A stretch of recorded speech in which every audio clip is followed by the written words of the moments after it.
E no quadro da Roça para a Mesa de hoje, você vai aprender a fazer um delicioso pão de milho. Receitinha que é cara de comida da roça, né, gente? E é simples de fazer. Ficou curioso para saber como faz? Então vamos ver!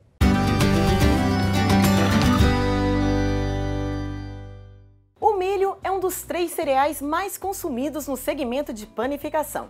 Ele é utilizado em várias receitas, como na famosa pamonha, chica doida e até mesmo no curau. No quadro da Roça para a Mesa de hoje, vocês vão aprender a fazer uma receita bem fácil com o milho, o pão de milho verde. Mas quem vai nos contar essa história é a chefe de cozinha, Cíntia Parreira. Cíntia, como surgiu essa ideia aí do pão de milho verde? Bom, surgiu na necessidade, primeiro, de aproveitar o que os nossos produtores rurais, trabalhadores rurais, têm nas suas propriedades. E nas nossas propriedades, principalmente aqui no nosso Goiás, é rico o nosso milho, né? E chegou a época do milho verde, é a hora de nós podermos estar aproveitando para fazer um pão muito saudável e também enriquecendo esse pão de uma maneira de ganhar dinheiro com esse pão de milho verde. Então, quem tem milho aí em casa pode aproveitar, além dessas outras receitas que eu dei a dica, fazer o pão, né? Exatamente. Dentre outras, tantas outras receitas que tem do milho verde, a gente tem esta hoje para oferecer para o público lá de casa. Quem não pegou a caneta e o papel, ainda dá tempo para anotar. Um copo de 240 ml de água, um copo de 240 ml de leite, meio copo de 120 ml de açúcar, meio copo de 120 ml de óleo ou banha, 2 colheres de sopa de margarina ou manteigas de leite, 2 copos de milho verde pré-cozido ou 2 latinhas, 2 ovos, 2 colheres de sopa de fermento biológico seco, 1,4 kg de farinha de trigo, mas pode ser mais até atingir o ponto ideal da massa. 1 colher de sopa de sal. Agora, mão na massa. Agora, pessoal, a gente vai estar adicionando os ingredientes no liquidificador. Primeiro os líquidos e em seguida, depois de batido, vai ser colocado na bacia, tá? Primeiro, a gente vai estar colocando 1 copo de leite, que eu já medi, 1 copo de leite 240 ml, tá? Por quê? Porque 1 copo ou 1 xícara corresponde a 240 ml. 1 copo de água. Agora aqui a gente vai estar adicionando banha ou óleo, vocês têm essa opção, pode ser um óleo de soja, um óleo de canola, de agrada de vocês. Aqui nós usamos a banha, que é o que mais rico a gente tem aqui na propriedade. A gente vai estar adicionando também. Nós vamos estar adicionando agora os ovos, 2 ovos. E em seguida o milho que foi feito o branqueamento, tá? Ou 2 copos de milho de latinha, tá? Tira o milho da latinha, escorre a água e mede os 2 copos de milho de 240 ml também. E coloca para poder a gente tá batendo, tá bom? Juntados os ingredientes líquidos, bata no liquidificador por 2 minutos. Agora nós vamos estar adicionando numa bacia, que pode ser inox, ou uma gamela de madeira, ou plástico. O alumínio não é muito bom, porque a gente vai estar utilizando o açúcar e o açúcar escurece a massa, tá bom? Agora chegou a vez de juntar os outros ingredientes à receita. Agora a gente vai estar adicionando as 2 colheres de manteiga de leite ou margarina de boa qualidade, tá bom? Vamos estar adicionando também o fermento biológico seco, tá? Aqui na nossa receita, depois do milho verde, ele é a estrela principal, porque o fermento biológico ele é exigente, tá? Agora a gente vai estar começando a amassar o pão. É com a mão mesmo, a gente tem que ter o cuidado sem esmalte, sem relógio, sem pulseira, sem nenhum tipo de creme nos braços, tá? Pra gente estar fazendo o pão. Aqui a gente está amassando bem, mexendo o líquido, tá? Para incorporar os demais ingredientes. E o fermento que acabou de ter sido colocado. Agora eu vou estar adicionando meio copo de açúcar. Agora, por último, antes de colocar o sal, a gente coloca a farinha de trigo, tá? Uma farinha de trigo de boa qualidade, sendo tipo 1, todas aquela que tiver com um preço mais em conta no mercado. Uma farinha boa, de boa qualidade, é de tipo 1. Agora que eu vou estar incorporando a farinha de trigo na massa, não é necessário usar uma batedeira, mas se tiver alguém que quiser usar a batedeira, fique à vontade, tá? É uma massa pesada. Peneirar a farinha de trigo, normalmente a gente peneira a farinha de trigo para tirar algum tipo de impureza, alguma coisa que seja indesejada na nossa receita. Mas não tem necessidade, até porque a nossa massa é uma massa sovada, tá bom? É uma massa que vai ser sovada. A chefe dá a dica para ir colocando a farinha de trigo aos poucos até atingir o ponto. Pessoal, a gente estava colocando a farinha de trigo, agora nós vamos colocar mais, porque aqui não tem uma quantidade certa, é de acordo com o ponto. Qual que é o ponto? O ponto é quando ela desprender da bacia. Então aqui a gente vai amassando, ó, vai sovando. A consistência dela foi mudando, porque ela já vai firmando, ó, mas ainda vai colocar mais farinha de trigo ainda. O segredo da receita está em sovar a massa de pão. Agora aqui, olha, já tá bem mais firme, ó. Aqui a gente vai dar uma sovada boa, mas vamos adicionar mais um pouquinho de farinha de trigo. Agora vai colocando com as pontinhas dos dedos para ver a massa, a consistência dela. Ó, a gente vai estar sovando. Agora a gente pode estar adicionando as duas mãos. Vamos estar retirando o excesso de massa da mão. Lava a mãozinha com farinha de trigo mesmo, tá, pessoal? Ó, é com ele que a gente lava a mão, ó. Lavou, tirou, agora é sovando a massa, ó. Eu preciso de sovar essa massa. Ela precisa de mecânica, pra quê? Pra ela estar despertando o glúten, tá? Que é uma substância que tem dentro da farinha de trigo. Então a gente tem que estar sovando bem para que essa massa fique bem misturada e o fermento também possa despertar, porque o fermento biológico, ele é um fermento que são leveduras vivas, porém adormecidas, que elas são despertadas de acordo com os ingredientes que é colocado e o tempo que leva amassando e descansando também.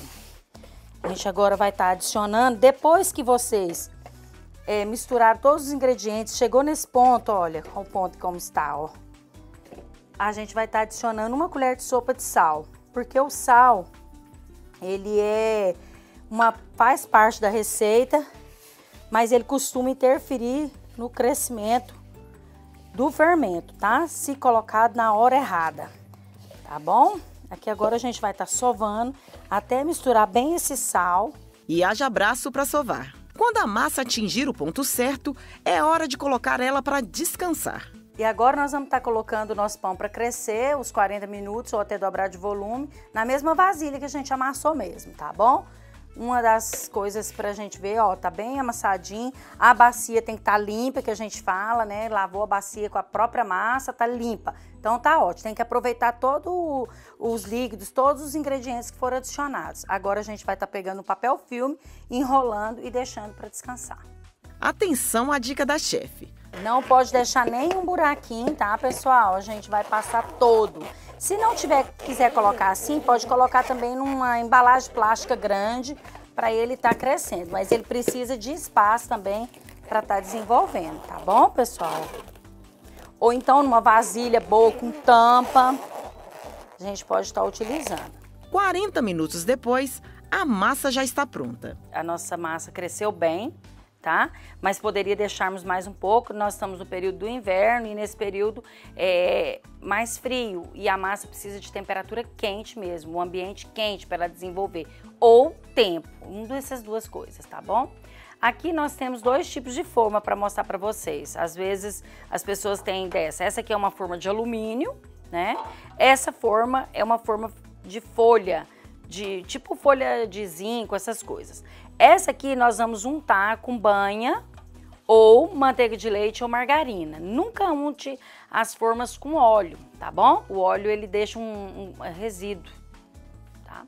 E aqui, ó, nós temos aqui uma farinha de trigo, vou untar só com ela, não passei banha e nem manteiga de leite nem margarina, tá bom? Aqui está no ponto da gente estar enrolando os nossos pães. Chegou a hora de cortar a massa e colocar na assadeira. Agora, pessoal, nós vamos pegar uma faca ou uma espátula, alguma coisa que vocês tiverem em casa para estar cortando a massa. Olha que massa bonita, bem rendadinha, ó. Ela ficou maravilhosa. Cortando aqui a massa, vamos dividir ela em 4 partes. Pessoal, agora aqui, ó, nós vamos abrir a massa. Se vocês quiserem estar utilizando o rolo de abrir massa, pode. O que eu tenho que fazer aqui agora? Eu tenho que tirar todo o ar do pão, que foi o ar, como que criou o ar? Na hora que você coloca o pão para descansar e crescer a massa, ele cria um ar, bolhas de ar. E agora a gente tira todas as bolhas para a gente poder estar enrolando o pão. Como a gente faz aqui na roça, é de maneira rural mesmo, é assim mesmo. Não tem o rolo, não tem vai com a mão mesmo, tá bom? Ó, ou cilindro, não tem necessidade de cilindro também. Vocês vão dando uma puxadinha nele, ó, e vai enrolando o pão, ó. Puxando e enrolando, puxando e dá uma enroladinha, ó. Aqui agora a gente vai estar colocando na forma. Uma dica importante, o pão é colocado na beirada da forma, não no meio da forma. Porque se eu coloco ele no meio, primeiro ele vai esborrachar para os lados para depois ele crescer. Assim não, ele encontra um obstáculo aqui, o que ele vai acontecer? Ele tem que ir para cima, ele encontrou um obstáculo, aí ele vai para cima. Então nunca coloquem o pão no meio, sempre na beiradinha aqui, ó, tá bom? A Cíntia dá a opção de quem quiser rechear a massa. Agora, pessoal, nós vamos abrir o próximo. E outro detalhe importante que eu ia me esquecendo. Pode ser adicionado alguns tipos de recheios aqui. Por exemplo, uma calabresa, um bacon, tudo bem fritinho, bem saboroso. Ou então poderíamos ser um pão de milho verde com torresmo. Faz um torresminho, pode fritar. Ou colocar, por exemplo, doce de figo, esse que a gente faz na fazenda, quadradinhos de doce de figo, quadradinhos de casca de laranja, de doce de casca de laranja, tá? Vocês têm várias opções. A criatividade é de vocês. Aqui o Senar vem, traz a base para vocês e nós, com a nossa criatividade e os nossos produtos local, regional, a gente usa, tá? Antes de ir para o forno, a chefe dá mais uma dica. A nossa receita deu 3 pães grandes. Aqui a gente vai estar passando, ó, a clara do ovo, não é a gema. Gema é para dar cor. A gente utiliza uma gema com uma colher de sopa de suco de limão para dar cor a pães, salgados, o que vocês quiserem. Agora aqui eu estou passando a clara para quê? Para a gente colar grãos. Que tipo de grãos? Aqui eu vou estar utilizando a chia, mas a gente pode usar chia, linhaça, gergelim, quinoa, qualquer tipo de grãos que vocês têm em casa. Tá? Nós estamos, além de enriquecer o nosso pão com milho verde, a gente vai estar enriquecendo aqui com a chia. E esses dois aqui, quando sair do forno, a gente vai pincelar a margarina ou manteiga de leite e vamos jogar o fubá por cima, tá bom, pessoal? Agora é esperar a massa crescer. São mais 40 minutos antes de assá-lo. Agora a gente vai colocar para descansar. Vocês devem estar achando uma dúvida, por que essas duas estão assim e essa está dentro desta outra forma, deste tabuleiro. Por quê? Porque essa aqui é uma forma mais fina, é um metal mais fino. Então, para evitar de queimar, porque o calor vai incidir muito rápido em cima do pão. E o pão, pessoal, ele seca de fora para dentro. Às vezes ele está dourado por fora, bonito por fora, mas no meio ele está cru. Então é devagar, é 180 graus e ter paciência. Agora isso aqui vai crescer novamente 40 minutos ou até dobrar de volume, tá bom? 30 minutos depois, o pão ficou pronto. Ele fica fofinho. A receita rende até 3 pães. Vale a pena fazer em casa.